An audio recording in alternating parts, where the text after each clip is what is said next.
All right, the pizza oven's done. It was a long project.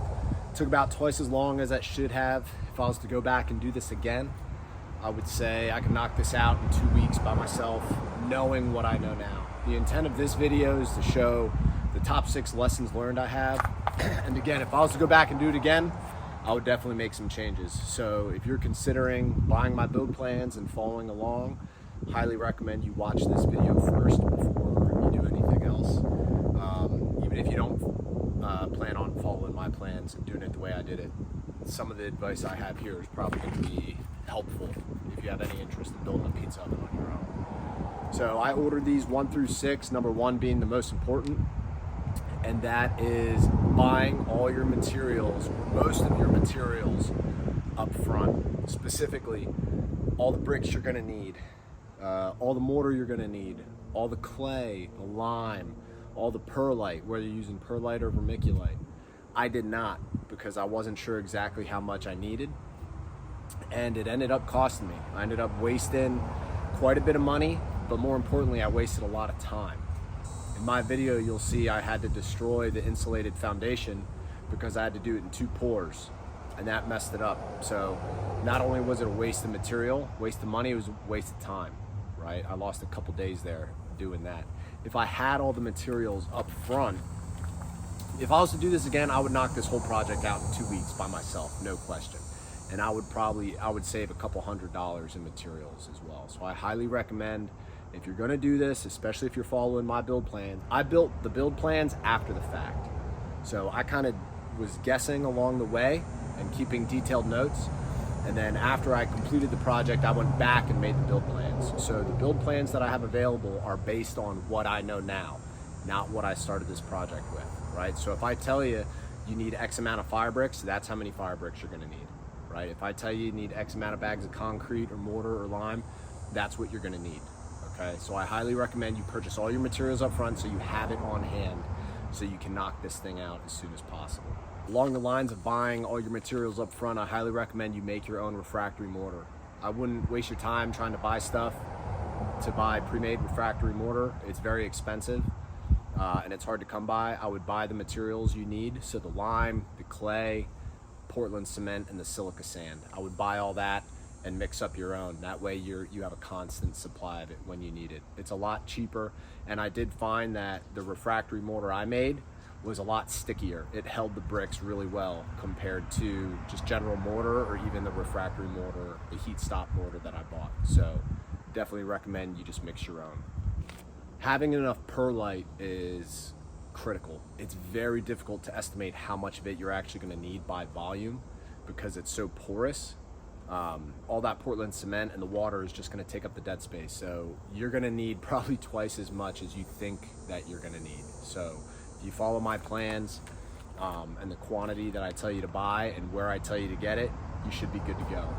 I initially was buying it from Lowe's in these small bags. It was like 4 times the cost. I didn't have nearly enough and it ended up costing me time and money. So buy it on Amazon from the links I have provided in those big 4 cubic foot bags and you'll be good to go. Lesson learned number 2, do the stone veneer last. The decorative stone I have on the base here, that should be the last thing you do. I didn't do that because I got to a point where I ran out of materials and I couldn't continue. So instead of just sitting there not working, I decided to move on to the next step that I did have materials for, and that was doing the stone veneer. Big regret. The reason you want to do it last is because working with concrete and slinging this stuff around and mixing it in vicinity here, it makes a big mess. So all over my stone veneer, I've got concrete splatter that's essentially ruined stone and it's stained it. I don't know if it's gonna come off. I honestly just do not have it in me to go scrubbing it with a wire brush or trying to clean it up. I think it just is what it is. I might clean it up later, but not something I'm willing to do right now. I'm just happy that this thing's done and I'm ready to enjoy it for a while yet. You're definitely gonna wanna do your stone veneer last to keep it clean. Lesson learned number 3, if you are gonna do stone veneer, which no one is saying you have to, if you don't do stone veneer, you're gonna save about $500-600 and you're gonna save a lot of time. If you just wanted to put a coat of stucco over your cinder blocks, it's still gonna look fine, save a couple $100, and save multiple days of work. But if you did want to do stone veneer, I highly recommend you do a dry stack method and not the method I did where I put some significant gaps in there.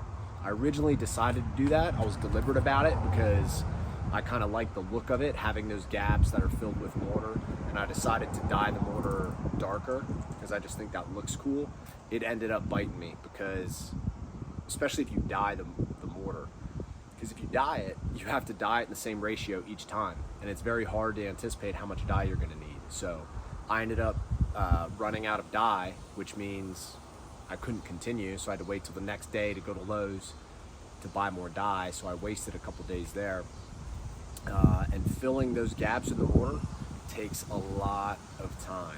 It's going to add days to the project. So if I was to do it again, if I was to do stone veneer, if I wanted to save money, I would just stucco everything. But if I like the look of the stone, I would pick probably wider stones, bigger stones, because that's the less you have, the wider they are, the least amount you have to put on.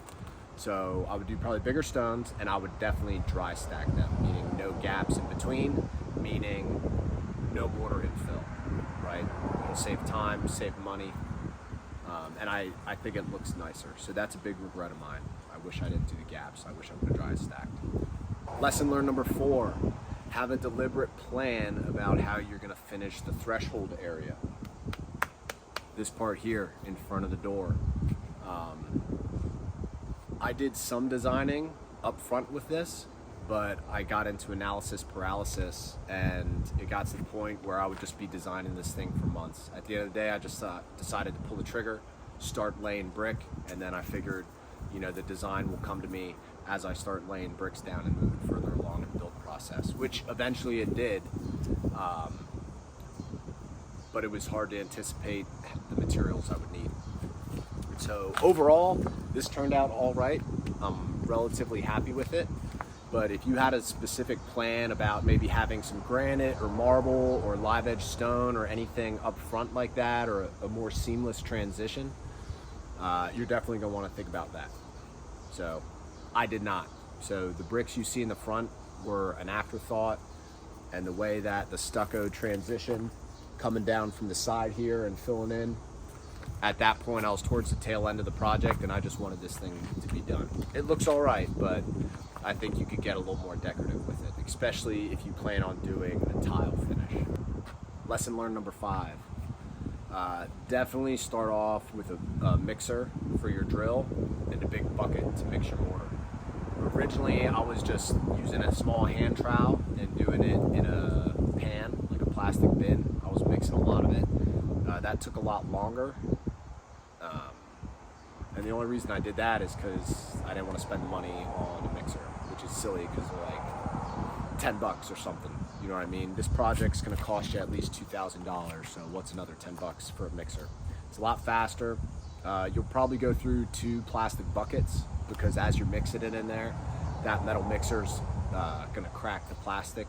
So I would plan to get 2 buckets to play it safe, but I would definitely do that from day one. Plan on mixing all your mortar in a bucket with a drill. Lesson learned number 6. Don't make the door so heavy. I engineered this door to be a couple inches thick, and my plan was to fill the whole thing with the insulated concrete with the Portland cement and perlite mix. The thought being it would be heavy, insulated, and it would trap a lot of the heat in there. So if I do a pizza, you know, Friday night, and I just put that door on there overnight, let the fire burn out, Saturday morning, that oven is still gonna be 300-400 degrees. And then I could reheat stuff or cook some other things in there if I wanted to. While that is the case, the insulated door does work. It is very heavy. It would take a grown man to remove it. It's about 40 pounds. And it's awkward. So you can see here, you know, my wife's not going to be able to remove this. It's also problematic when you're just trying to set it to the side. If this thing falls off, you know, could really smash your toes up. And I think it's overkill. I think 2 inches thick insulated would be fine. Also, maybe just some steel with a little kickstand on it would be fine as well. You definitely do not need a big beefy door like this.